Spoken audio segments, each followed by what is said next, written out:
Welcome. I'm Sophia and I'm here to help you, yes, you property buyer, find your next home here in London. I help future property buyers like you effortlessly find their next home by unravelling and simplifying the real estate purchase process here in London. Why London? I love London. As you can hear from my accent, I was born here. Born and raised in southeast London, and I love it. It's a very multicultural, multi-experiential city. I love it. Why wouldn't you? So my aim here is to help you find your next home here. And I focus on that because London is not the easiest of cities to find your next property. It can be expensive, but there are means and there are ways. I live here and I purchase a property here, so if I can do it, you can do it too, and that's what we're going to explore. A couple of days ago, a friend and I went to the London Home Show. It was held in Westminster and it was heaving. I have never seen so many first-time buyers in one place, and I've worked in housing for a long time. It was really good to see all the housing associations and various developers come together under one roof to help and explain to various first-time buyers how they can purchase their first property here in the city, or some places were actually outside of the city also, with the various government schemes which help with affordability. If you weren't there, you should have been. It was great. One of the government schemes that was being offered, and one of the most popular ones, is shared ownership. And I'm going to just break down for you what this is, how this works in our city, and maybe it is a solution for you and your next property purchase. Shared ownership is also known as part rent, part buy. That is because you partially own the property with shares, and the part that you don't own with shares, you pay rent to either the housing association or the developer. The share that you own will be between 25% and 75%, and the remaining will be rent that's paid to the housing association or the developer. The main aim of shared ownership is to help with the affordability of buying in the city. Owning a share of a property means you're paying out less than you would do on the open market. However, there are some eligibility criteria that must be met. Firstly, if you're thinking of joining the scheme, you must be over the age of 18. The maximum household income is 90k. And at the time of applying for the scheme, you cannot own a home. You cannot own another home. If you are interested, you can register at Share to Buy, which will be in the description box below. The shared ownership scheme sometimes does have some prioritisation rules, meaning that depending on the housing association or the developer, the planning conditions may stipulate that the shared ownership units will have to be offered to people within that borough first. More than likely there will be a time limit on that, and whatever units are not sold can then be sold on the open market, so keep that in mind. What makes shared ownership more affordable, or one of the things that makes shared ownership more affordable, is the deposit that needs to be put down. This generally ranges between 5 to 10% of the price, in comparison with a property on the open market, which is at 20%. And in London, a 10-15% differential can make all the difference. Owning a shared ownership home in terms of maintenance and repairs is very similar to owning a home outright.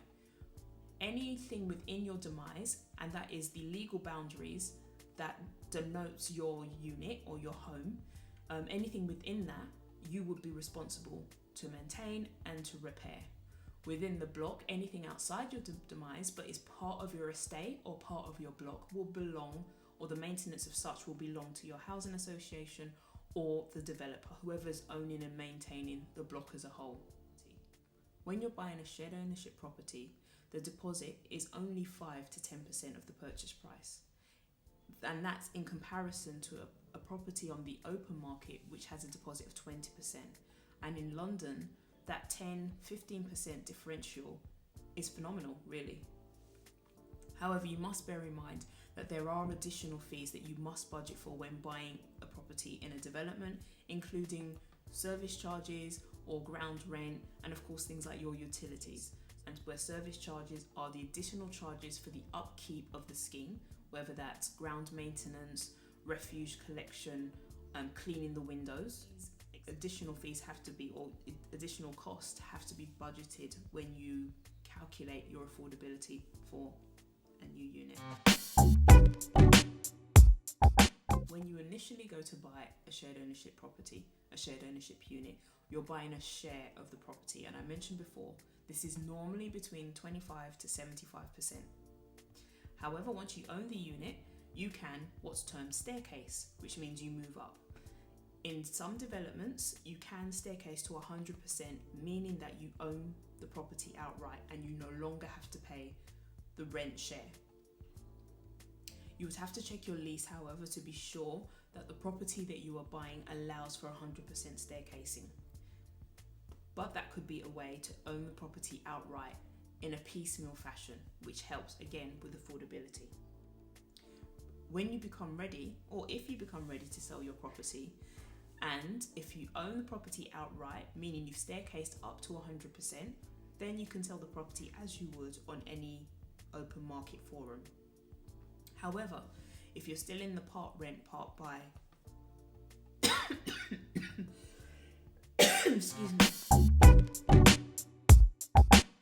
or if you become ready to sell your shared ownership property and you haven't yet staircased to 100%, you would have to let your housing association or developer know first.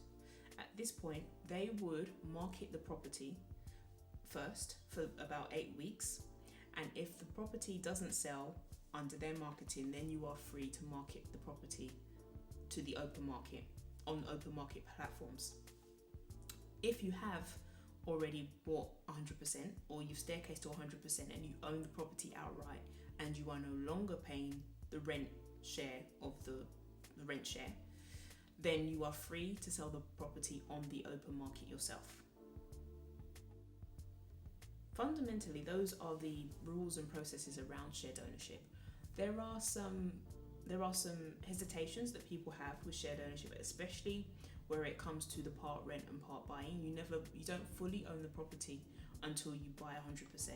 And if you're struggling with affordability, the question may come as to when you will be able to afford 100% to staircase up to 100%.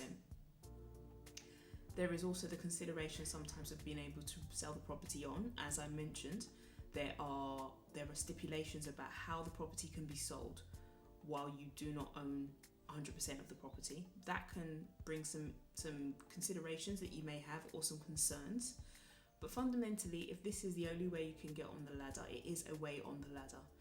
Where there's a will, there is a way. There are people out there who will be willing to buy a property. It may take longer. It may take longer to sell it on. It may take longer to get your equity back out, but it's possible. Whether shared ownership is for you or not, that's really up for you to decide. You'd have to look at your affordability. You'd have to look at the areas you want to buy in. You'd have to be aware of the pros and cons, the difficulties maybe to sell. I would say that in London, the property prices will always appreciate. So I don't think that you will have, unless something like really random and really strange happens, fundamentally, property prices in London will appreciate. And so then you will make your money back. You will make a profit on your property. There are other ways that you can own a property in London without having to pay a mortgage and rent at the same time. It may take longer, it may be harder, but it's possible. Thank you.